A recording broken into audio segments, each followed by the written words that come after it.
everybody. We hope you are doing well in these, it's still extraordinary times. Welcome to the FF Virtual Arena where we are hosting you today.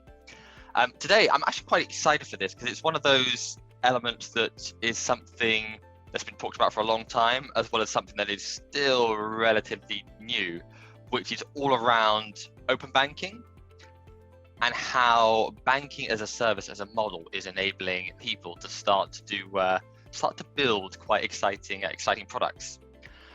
Joining me on the panel, first of all, we have Kim from Aion Bank. Kim, how are you doing today? Whereabouts are you?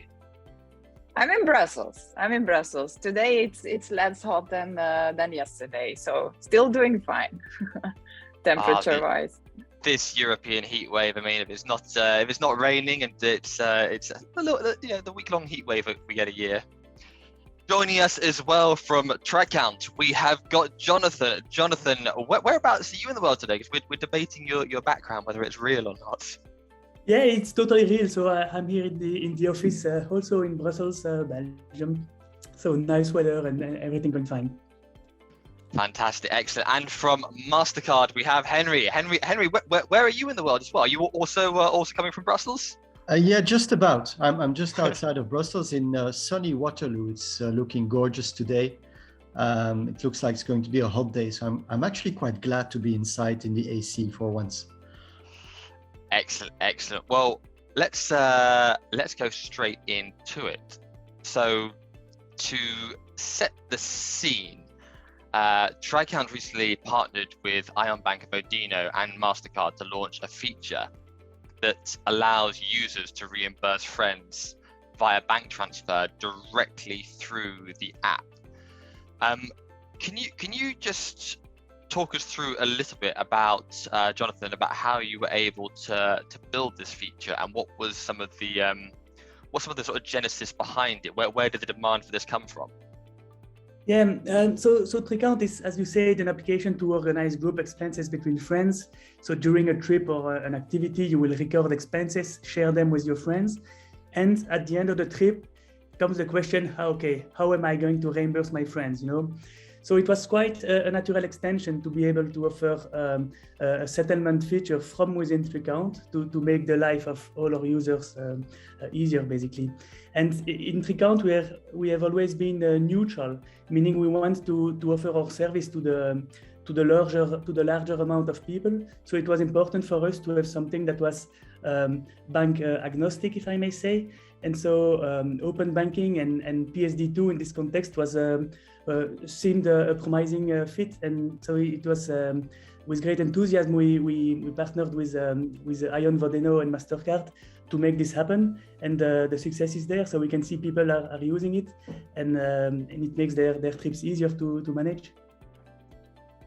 Excellent. Kim, did you want to weigh in on this in terms of how some of this, how it came about and how we kind of that consumer demand and that idea then had will behind it and the technology to actually kind of create this feature? Yeah, so basically it's a good example of a nice partnership where every one of us in this partnership had his or her particular role, so to speak. So Tricount being, let's say, the front-end application and having the community of several millions of users and being the face and the voice towards those users.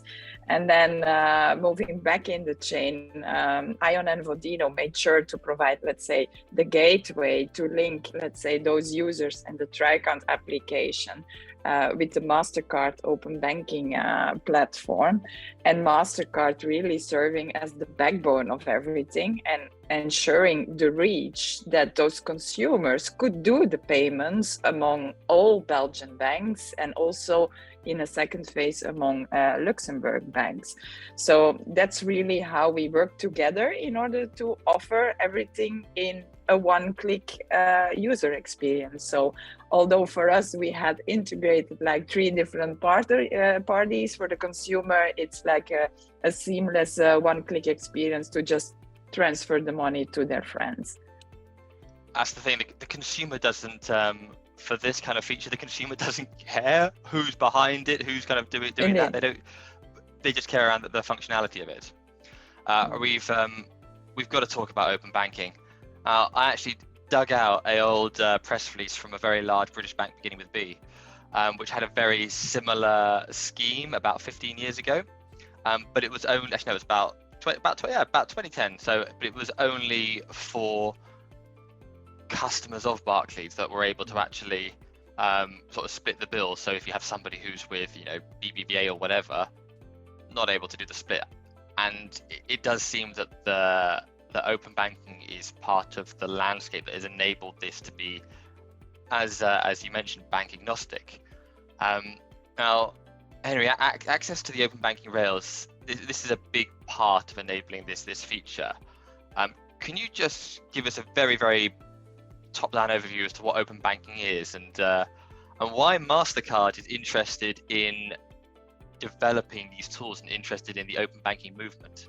Yeah, sure, Ali. I mean, I'm going to give you a bit of history here. So open banking, what's interesting about it is it's really about giving the consumer the control over their financial data. You know, until recently, the financial institutions, you mentioned the example of Barclays, had all the access to your financial information and it was stored securely, but the banks were really gating the access to your financial information. With open banking, you can decide where you want to take your financial data and who can access it. And really, you know, the open banking initiative was actually an EU initiative, really coming from a regulation angle. The objective of the EU was to give consumers more services in an easier way at lower cost, but also to really build an innovative and resilient financial sector. And with open banking, what's really happening is that you as a consumer, you share your data that is stored with the bank with third parties. The data that you share is essentially transaction history, how much is on your bank account.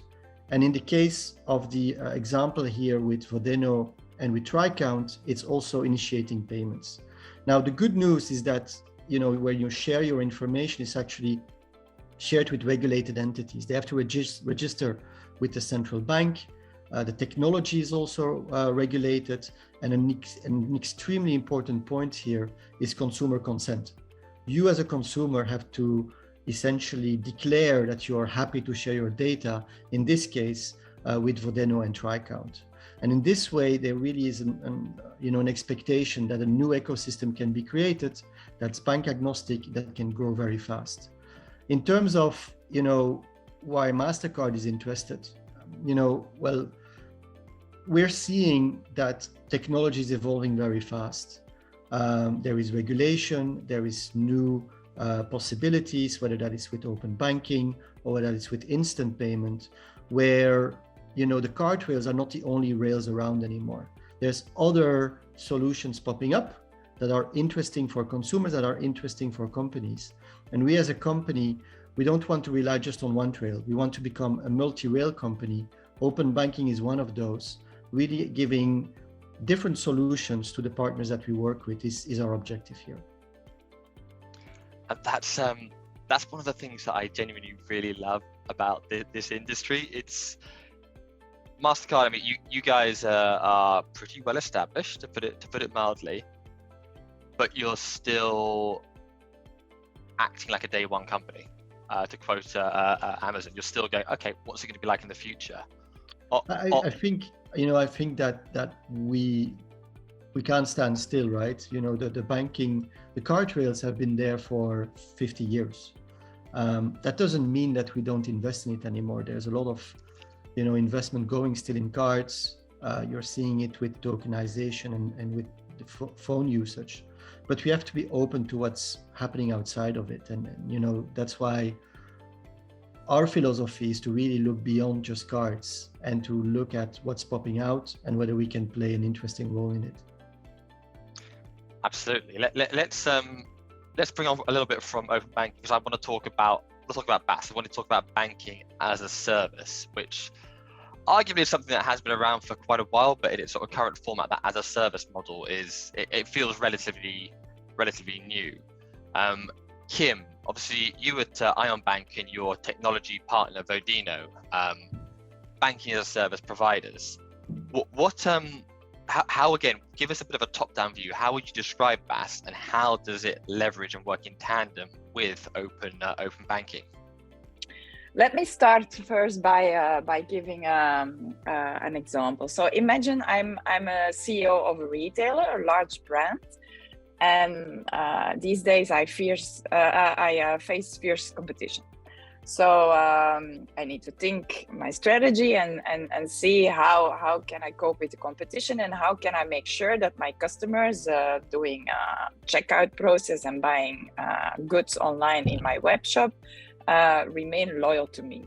So imagine I give them a card, a debit card or a credit card to pay with, and on the card there's the picture of my brand. So the touch points with my customers and myself are not limited just to one sale, but every time they use the card also elsewhere in other shops, because the card works not only in my web shop but elsewhere. My customer is confronted with branding, so from one touch point to, let's say, several tens of touch points. So that's one possibility.